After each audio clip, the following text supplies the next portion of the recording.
All right, good morning and welcome everyone. We appreciate you taking time out of your busy schedules to join us. I want to give folks a minute or two to hop on, and while we wait for others, I'll just quickly introduce myself and talk a little bit about what you'll hear on today's call. But my name's Josh Cobb. I'm the Senior Director of Marketing and Communications here at Commonwealth Foundation. Today we'll be talking about the real impact of Pennsylvania's education tax credit scholarship programs. Here at Commonwealth Foundation, we set out to better understand the students these programs serve and their educational outcomes. And today you'll hear what we uncovered in our new report, which we're really excited to be releasing today to the public. So again, thank you for joining us today. Good morning, and let's get things started. I'm going to toss it over to Rachel Langen, my colleague and the author of this report, to kick things off. Good morning. My name is Rachel Langen. I am the Senior Education Policy Analyst here at the Commonwealth Foundation. I have been working on this report for about a year, looking at who's being served by EITC tax credit scholarships and how they're being served. And with me today, I have Nathan Benefield, our Senior Vice President, who's going to do a little bit with the Q&A and kick us off with a brief introduction. And we have Keisha Jordan, who is the CEO of Children's Scholarship Fund of Philadelphia. And we're particularly excited to have Keisha here because her organization published a report in May that looked at tax credit scholarship recipients as compared to their public school and charter school counterparts. And we're excited for her to share how her results dovetail with our results. So I'm going to hand this to Nate briefly, and then I'll be back to present the report. Yeah, thanks, Rachel. I just want to kind of start with, what the purpose of this report was and why we started doing this was the tax credit scholarship programs in Pennsylvania, the EITC and OSTC, as the report will show, serves more than 77,000 students with scholarships. And there's been a lot of discussion of this, and some reports saying, well, there's no data on where the students come from, what their incomes are, on results, or how much the private schools are charging them. And the truth is there is a great deal of data on all of those things, on outcomes, on income. It is that that data is not being collected or distributed by state government in a user-friendly way. So this report was to go out to the various scholarship organizations. There's more than 200 scholarship organizations, thousands of private schools, service providers there, collect some of the information about the students being served, about the programs, about the tuition being charged, and really debunking a lot of the myths. I think Rachel will talk through, but really finding that these tax credit scholarship programs are serving low-income students, largely students that are below the median income level of the area, that these schools are most of them are charging less than $10,000 per student in tuition, contrary to some of the myths or stories that private schools only, serve students who can pay more than $30,000 or so in tuition there. And really that the outcomes for a lot of these schools and scholarship organizations that are serving primarily low-income students are significantly outperforming their public sector peers. So that is, I think some important findings that we have there.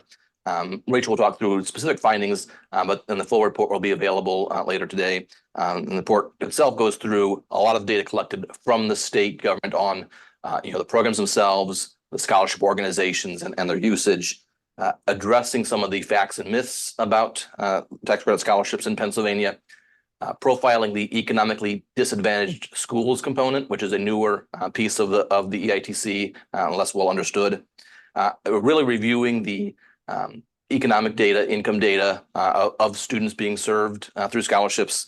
And then lastly, having some case studies of different schools and scholarship organizations across the state. So Rachel, I'll turn it back over to you to go through some of the findings.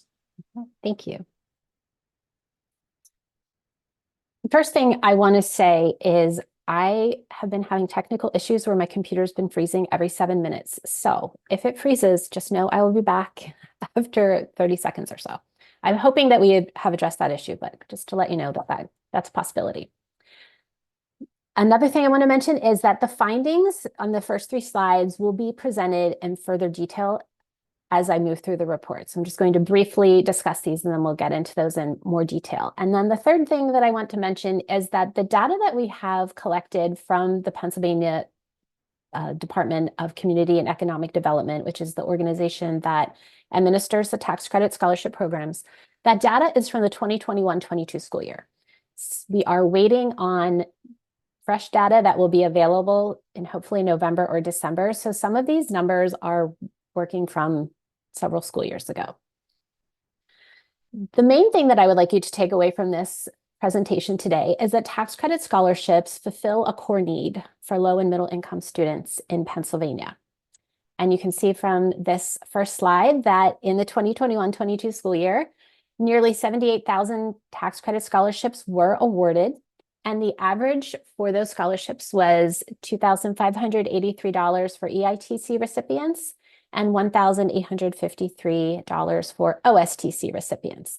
That is truly an average. Here at the Commonwealth Foundation, because we serve all of Pennsylvania, we look at large numbers. We don't so much look at the granular data.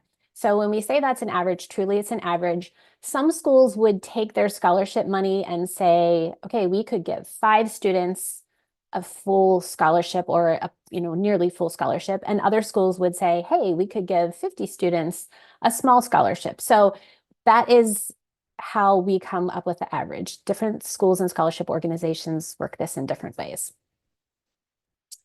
The average family income of scholarships recipients is significantly less than the average family income in Pennsylvania. In fact, most families who are receiving the tax credit scholarships earn below the median income level for their respective counties. And we discovered that the counties that have the most low achieving public schools have the highest number of scholarship recipients. So this inverse relationship between the lowest income and the highest recipients means that the EITC and OSTC programs are meeting the needs of low income families in Pennsylvania. And I'm just going to point to the second bullet point for a moment, that there were new state requirements that went into effect in July that require organizations administering scholarships to use only 10% or less of their scholarship money on administrative fees. So 90% has to go to the school to be given out in scholarships.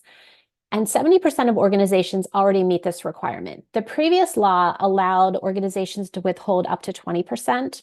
But we found that most scholarship organizations were not. They were only withholding 5 to 6% to cover administrative costs. I will get into that in a subsequent slide, but that's an important point.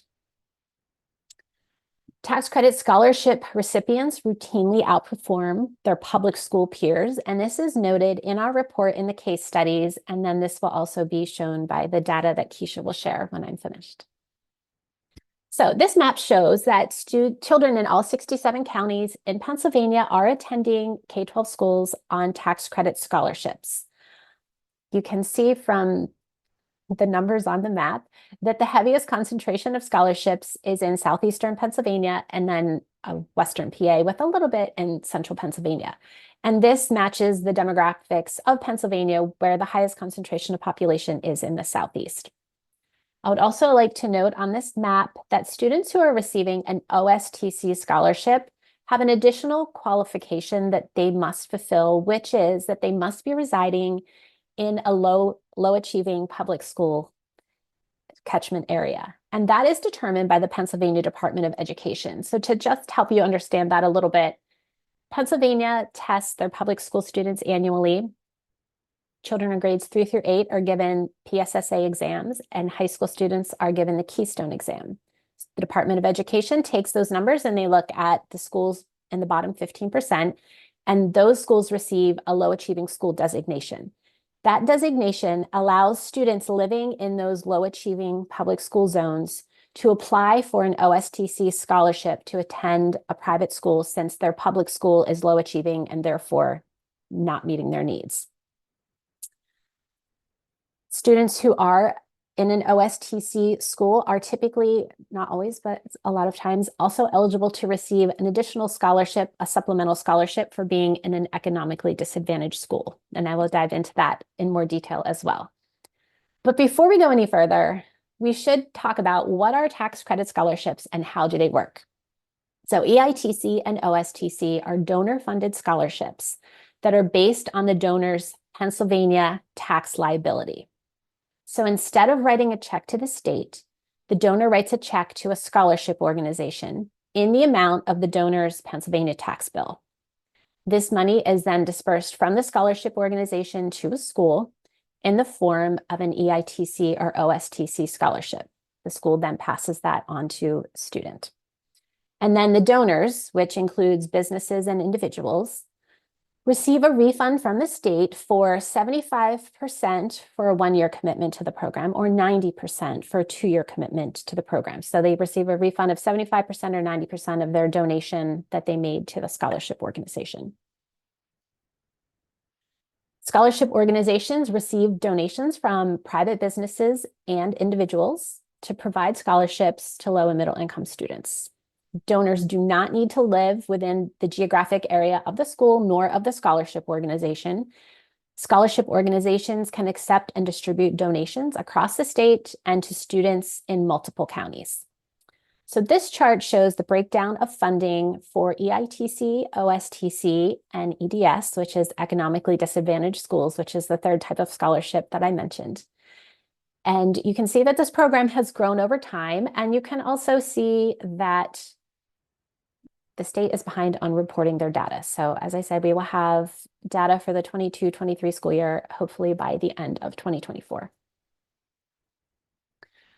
In 2023-24, the state budget saw the largest increase ever to the tax credit scholarship program, growing EITC and OSTC by $150 million in December of 2023. And then there was an additional increase this past July of $75 million. And you can note from this chart that it only goes up to 2021-22. So while we know the budget numbers that have been earmarked for this program, we do not have the number of scholarships awarded or denied beyond 2021-22. So that's why this chart ends there. However, the historic increases to this program in 2023 and 24 will provide an additional 48,000 scholarships and up to 75,000 scholarships once the recent budget increases are fully realized. But despite this, a waiting list is anticipated in 24 and possibly 25 as well. Try to make sense of these two charts. Beginning with the 2024-25 school year, the law requires that scholarship organizations use 90% of their donations rather than 80% as in previous years on EITC and OSTC scholarships. The law allows for up to 10% to be withheld to cover the cost of administering the program. 70% of organizations already meet this requirement, and this is back from 2021-22. So 70% of organizations before this law even went into effect were already using less than 10% of the donations for administrative expenses. So the average amount of tax credit scholarship donations that are utilized towards scholarships rather than administrative fees is 94% for EITC organizations and 95% for OSTC organizations. So again, 70% of scholarship organizations back in 21-22 were already meeting or exceeding the requirements that just went into law this past July. And as I said previously, they could use up to 20% of funds for operations, fundraising, and other programming, but they were not. On average, they were only using 5 to 6% of their funds on these other costs. So this demonstrates that the programs are well run and that scholarship organizations are good stewards of the tax credits that they are receiving. This chart shows Pennsylvania state support of public schools, which has increased by $6.7 billion in the last decade to an all-time high of $16.8 billion for this school year that just started. I want to stress that these numbers here are Pennsylvania tax dollars only. If we look at federal, state, and local altogether, there's a lot of money flowing to Pennsylvania public schools, about $41 billion a year.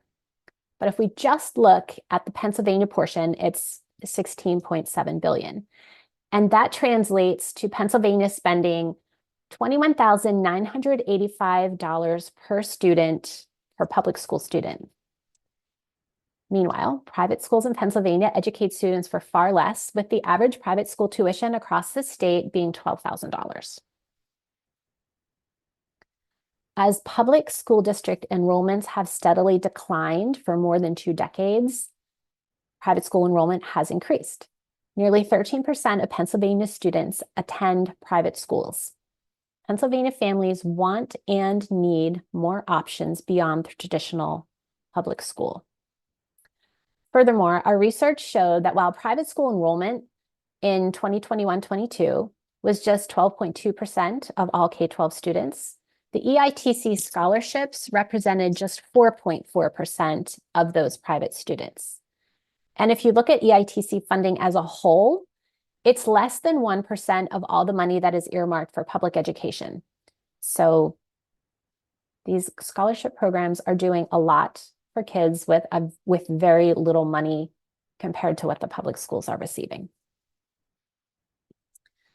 An economically disadvantaged school is one where 51% or more of students received an EITC or OSTC scholarship in the previous school year.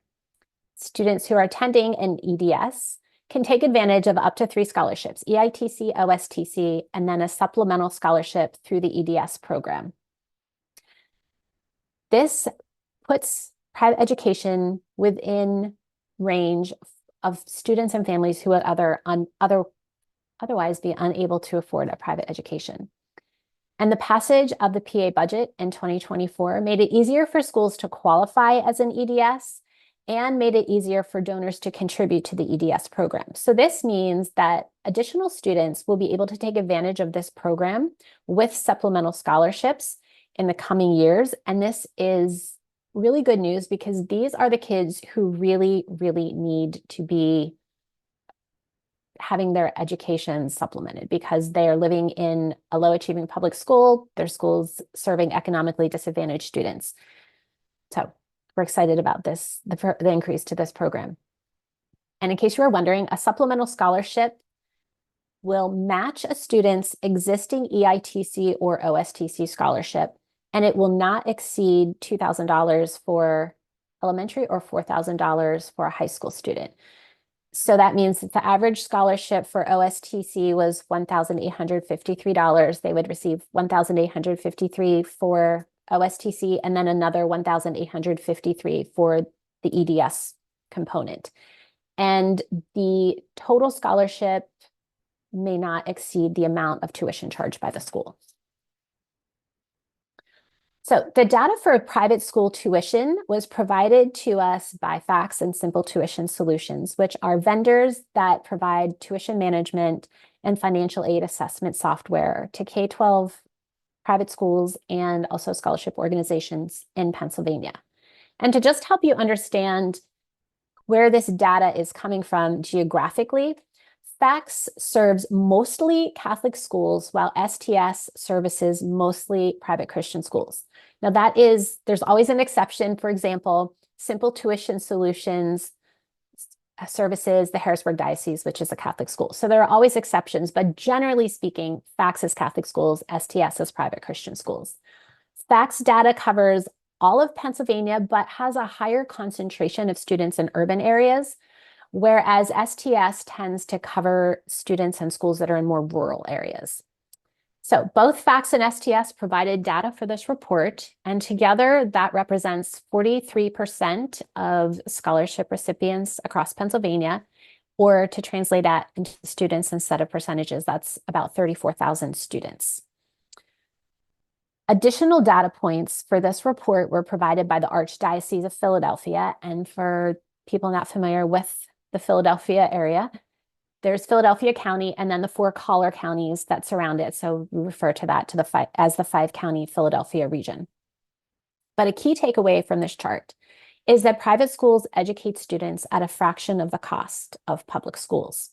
So if you recall that Pennsylvania spends nearly $22,000 a year to educate a public school student, almost all private schools for whom we have data charge less than $10,000 per student.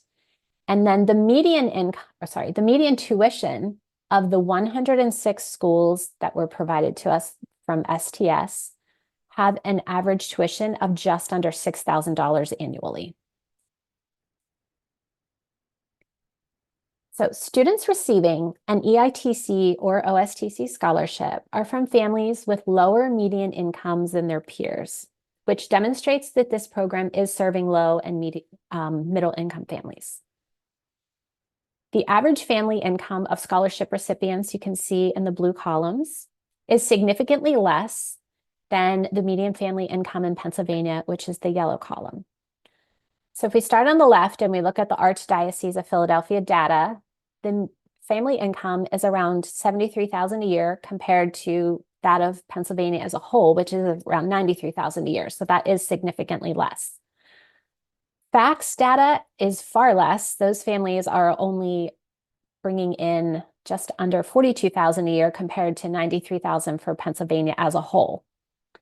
And then Simple Tuition Solutions broke their data down between EITC and OSTC, which are the two columns on the right. Simple Tuition Solutions, their families are earning about the same as Archdiocese of Philadelphia scholarship recipients, $73,000 a year, and then their OSTC families are earning even less, around $55,000 a year.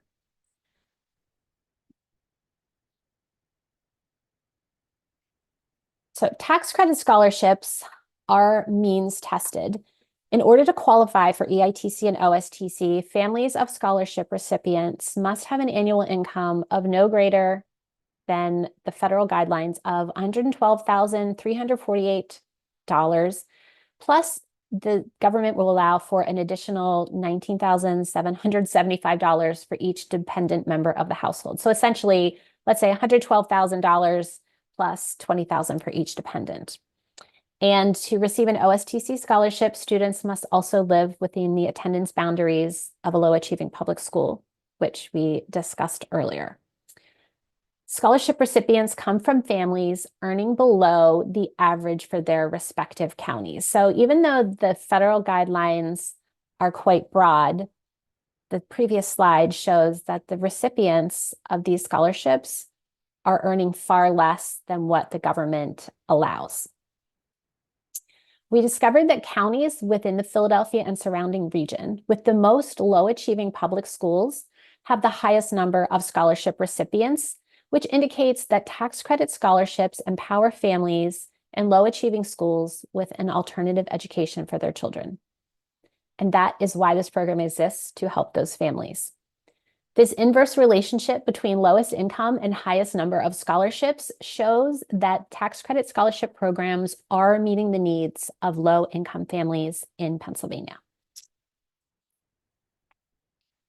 EITC scholarships within the Archdiocese of Philadelphia's K-8 schools serve a population that is more racially diverse than that of the general population in Pennsylvania and is also more diverse than that of the 5-county region. So nearly 5 out of 10 of the Archdiocese K-8 students identify as a person of color, with the other half, 52%, identifying as white. So we've got 52% white, 20% Black or African American, 12% Hispanic or Latino, 11% two or more races or other or unknown, and 5% Asian. This demonstrates that this program is serving the population it was intended to serve. And if we look at this graph in just a slightly different way, you can see that the population of Pennsylvania is approximately 75% white. The population of the 5-county Philadelphia region is approximately 60% white. And the Archdiocese scholarship recipients are approximately 50% white. So they are serving a more racially diverse population of students than that of the region and the state as a whole.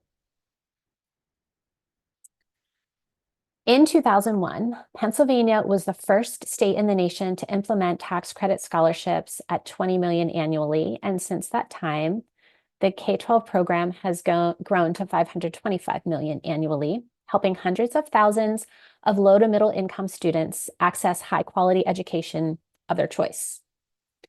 Tuition for low income students profiled in the case studies of our report is generally less than $10,000 annually, whereas Pennsylvania spends nearly $22,000 annually to provide a public school education. So the return on investment for tax credit scholarships benefits students, schools, and the taxpayers who are participating in the program. So this concludes my portion of the report. I'll pass this to Keisha, and then we'll circle back with a Q&A at the end. Thank you, Rachel, and good morning, everyone. My name is Keisha Jordan, and I'm President and CEO of Children's Scholarship Fund Philadelphia. Rachel did a great job introducing us in the report. We were happy to be part of it. But just a reminder, we are a kindergarten through 8th grade private school partial tuition scholarship program. We serve families in Philadelphia. Right now, we have 6,200 students who are attending private school in the Philadelphia region with CSFP scholarships in hand. And we are growing each and every year. So we're really proud of that. We serve the families who need it the most, families who otherwise could not attend a private school. So 70% of our families live in the OSTC lowest achieving public school neighborhoods. And we are also serving families with low income. So median household income for CSFP families is $40,000 a year, which is $17,000 a year, yes, less than Philadelphia's median household income. So serving families who cannot otherwise afford private school, who are making a great sacrifice, as you'll hear from those numbers, to be able to attend the private school of their choice. We do give families a choice of almost 160 different schools all throughout the region. So families are sending their kids to school in Philadelphia and in the surrounding counties. And what's unique about our program is that we commit to each student all the way through 8th grade. So once a family receives our scholarship, the family has the stability of knowing their child can stay in that partner school or whatever school that they choose with our support all the way through 8th grade. And so what I'm going to talk about is what the results of the program are. Rachel showed you just now that private schools are educating students at a fraction of the cost of what public schools are educating students with. And I'm going to show you that they're also having better academic results. So CSFP partner schools are required to administer a standardized test, and private schools do administer standardized tests to assess learning, and they're required to give us the results for our students. In addition, this year we asked for the results for the entire school. So we have a really unique opportunity this year to be able to present not only how CSFP students are performing academically in comparison to their peers, but also how our partner private schools are comparing to their peer schools. So I'm going to attempt to share my screen here to share a couple of slides that I'm happy to provide after.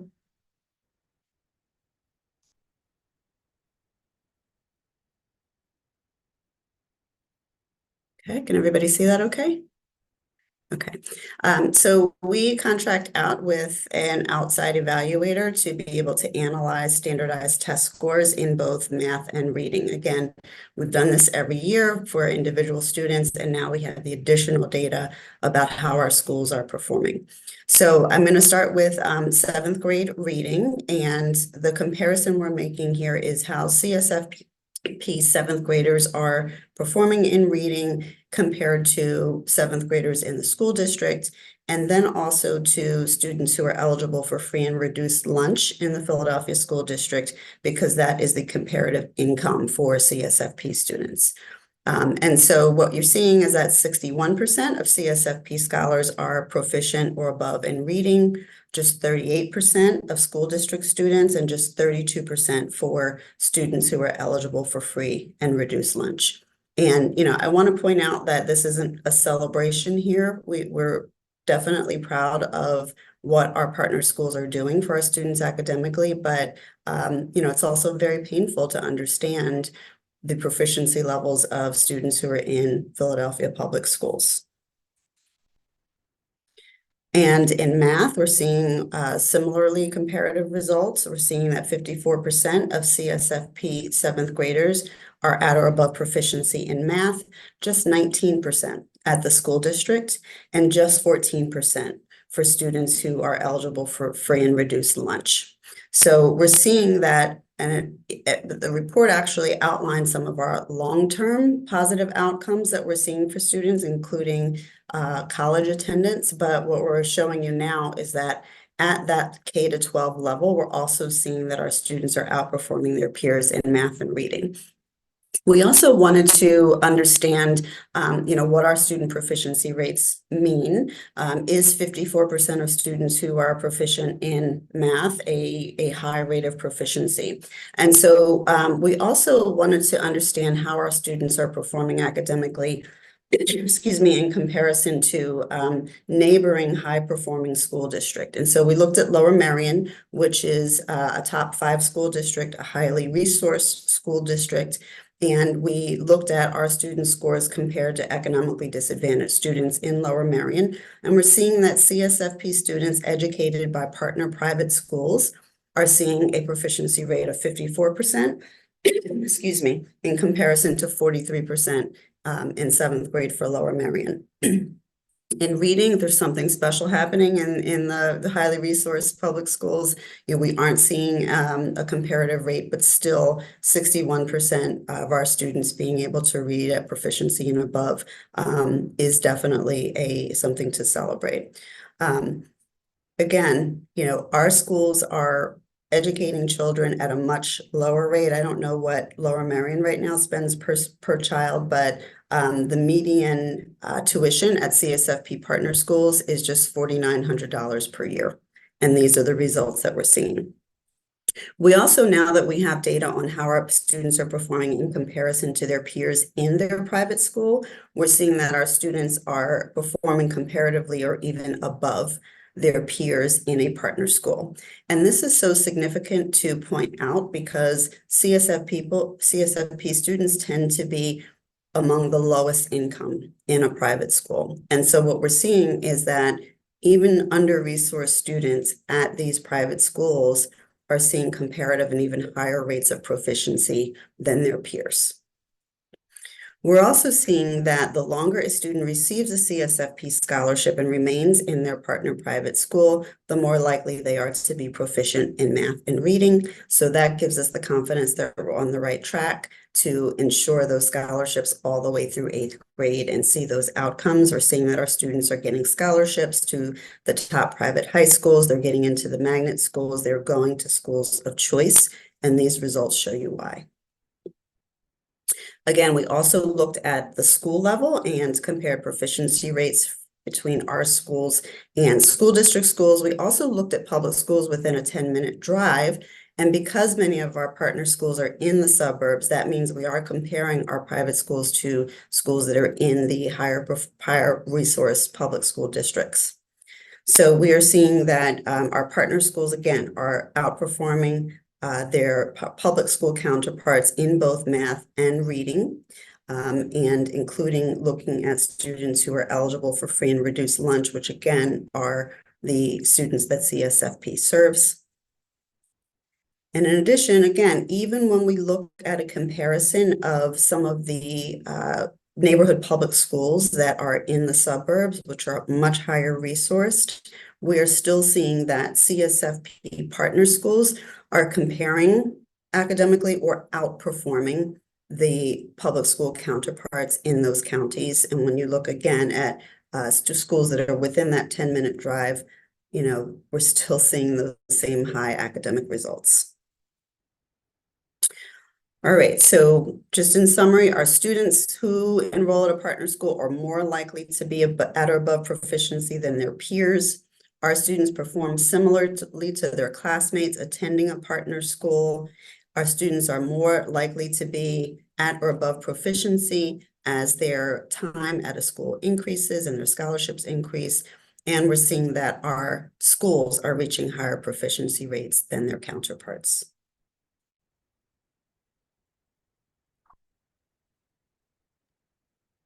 All right. Well, thank you, Keisha, for presenting that. And thank you to Rachel and Nate as well. Just as a reminder, all the comments on the call are on the record. So keep that in mind. And also, if you have questions, you can submit those now in the Q&A box. at the bottom of your screen. We're going to be taking questions here in just a moment. So please submit those, and we'd love to answer your questions on the call.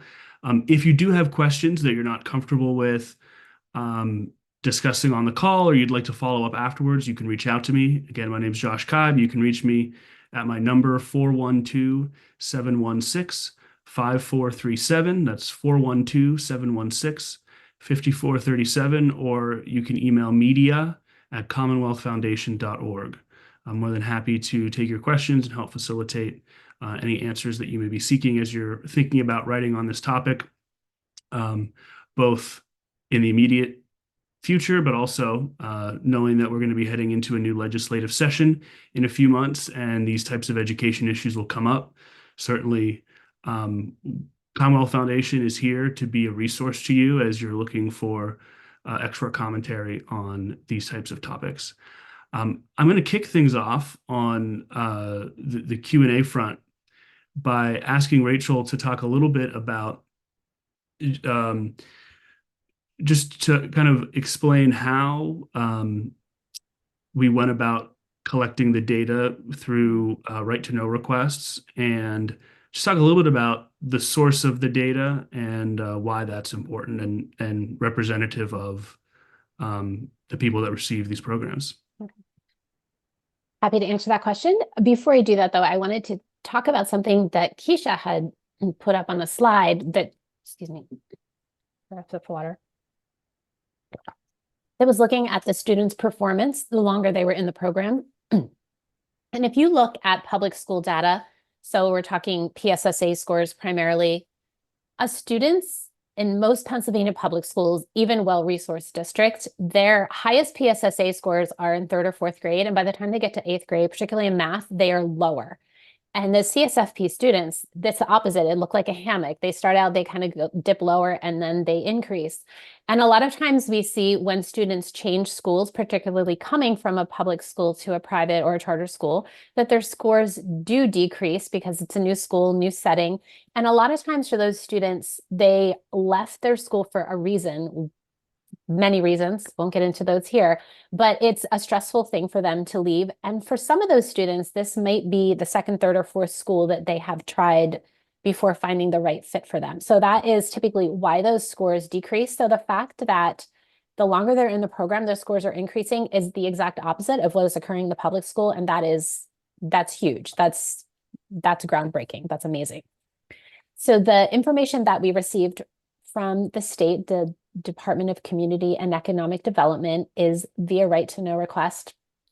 Anybody can make a right to know request, as you probably know. It's public information. Just knowing what you want to ask for and then pulling all that data together. The data that DCED collects comes from the scholarship organizations, and they are required to collect certain types of data by law. New rules are going into effect for this school year where they're going to have to collect additional data points, which will be great because I think this will help us to prove that this program is intending the population it was intended to serve. But because the data from the 2021-22 school year, which again is the most recent data available, was not as much information as we wanted, we had to go to these other sources, namely FACTS, STS, and the Archdiocese of Philadelphia, to get some financial information on their student population as a whole so that we could better round out the picture of who is receiving tax credit scholarships. Excellent. So this question, we can open it up to the group. People often say they're concerned that these programs take away from public school dollars. Can you explain if they do or don't? And really what that means. And Nate, I don't know if you wanted to start off there. Yeah, I can fill this one as kind of the state budget perspective that the EITC and OSHC tax credits are not at all tied to public school funding. So the increases that we saw in the state budget has no effect on how much money goes out to public schools. In fact, while it was increased for the tax credit scholarship programs, was also I think Rachel had the slide of $1 billion increase for public schools. And so there really is no decrease in public school funding from the state or certainly local taxes don't change based on this. There is an impact on overall state revenue, by the tax credits in total being 600 million. Now that's 600 million less revenue to state government out of a what's now a 48 billion general fund budget and $110 billion total operating budget, very de minimis. I think a good perspective on this is even the savings of this. I think Rachel showed the number of average scholarship being around 2,200, 2,300 for scholarships versus 22,000 in public schools. And Keisha, just to answer your question, I looked up Lower Marion while you were talking, and their revenue per student is 36,000 per student, is one of the highest spending districts in the state there. What we found is that while 12% of students are attending private school, these tax credit scholarship programs are about 0.6% or less than 1% of public school of total revenue for education. So they are a savings rather than a cost to school districts. Right, and to add to that, when a student leaves a public school to attend a private school, it actually increases the student to teacher ratio in a public school. And because of the way the funding in Pennsylvania does not follow the student, the school will get the same funding as they received the previous year. So they're not penalized for students who leave their school to attend elsewhere. All right, thank you. So I think it's fair to say that, in some ways, right, this is, there's a lot of ways that the public schools are benefiting from this program as well, in a sense. Another question that we hear sometimes about these types of programs is something that, the type of student that might take these scholarships, they may already be performing well academically, and so they just want to go to a private school because their family figures it's better. I think what we've heard today is, in fact, from, like, for example, the data that Keisha shared, those students are actually potentially going into these private schools being more economically disadvantaged than most of the students. But Keisha, I wondered if you could speak a little bit more to the type of student and family that you typically are serving and reasons why they may choose to look for a scholarship to attend a different school. Well, our students are primarily living in the lowest academic achieving public school neighborhoods. I think in Philadelphia, you'll also hear, we do also hear families cite safety as a reason for wanting a different type of school environment. And so they are oftentimes seeking our help because it's just not affordable, or they don't know enough about private school to understand what is and isn't affordable. So that's how families come to us. We do as much as we can to help families choose a school, because there are, as I said, almost 160 schools on our list. And so that's where we start to hear about what's important to families. So, in addition to safety and academic outcomes that we're seeing, we often hear families say that, I, as the parent or caregiver, didn't have a chance to go to college, and this is what I see as the path to get my child there. And I'm willing to make the sacrifices to pay my portion of the tuition, because every family pays at least $500 in tuition for their family. And this is what I see as the beginning of getting my child there, giving them that strong K-8 foundation so that they can then earn the scholarships and get into the top high schools, which sets them up for college. We also hear families talk a lot about values, the values of the school. We have schools with all different religious affiliations. We have single gender schools. Any school pretty much in the region is on our list. And so we see families looking for a values and culture fit for their family, and that tends to be very, very important. We often see families who are looking for a small class size so their children can get individualized education, and they're looking for some of those special things that might happen in private school, like after school activities and trips and things like that, that they might not see otherwise. So I do get the question, about the slide that you referenced, showing that our students tend to outperform even their peers in a private school, despite being economically disadvantaged in comparison.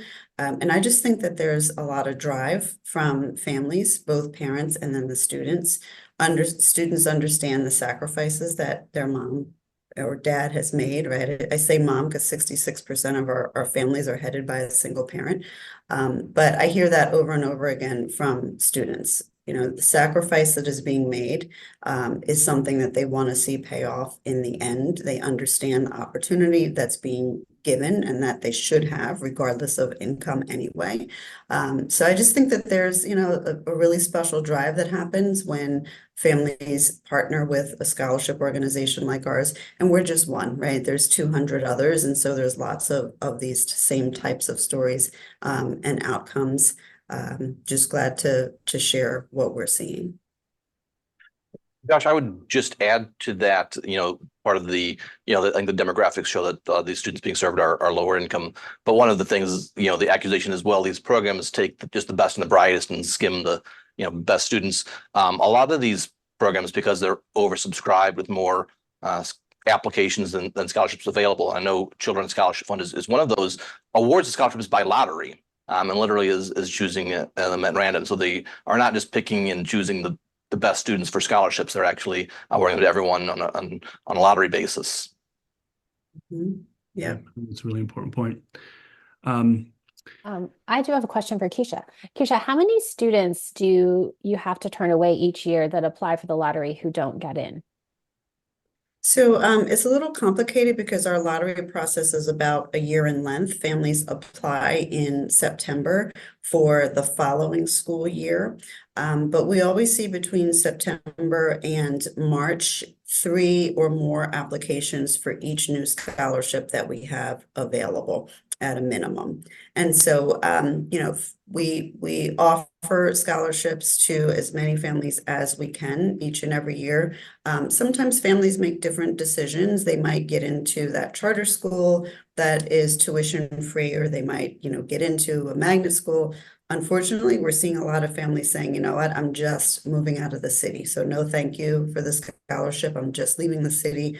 And usually that's citing safety as well as academics. But, for certain, at least 3 applicants for every application. And, I'm hoping to see the day as we grow that we could offer scholarships to everybody who applies.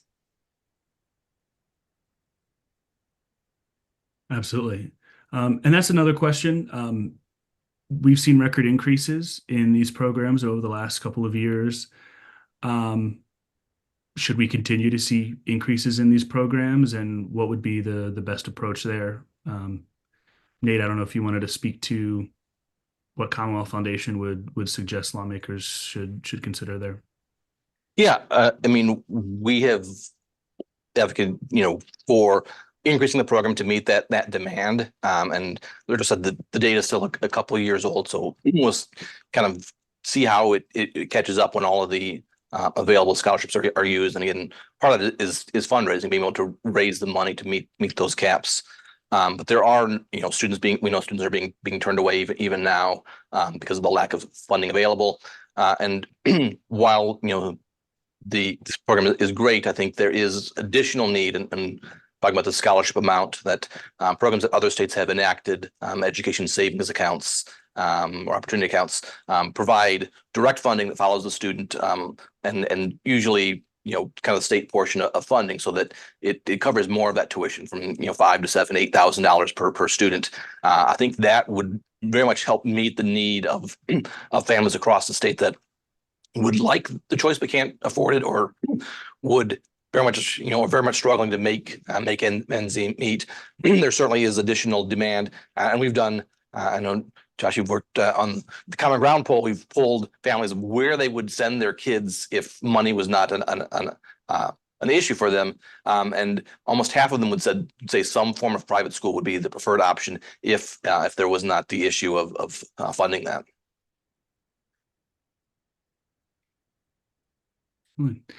Any other panelists have any last questions for each other before we wrap up? I just want to thank the Commonwealth Foundation for this research. It's really helpful.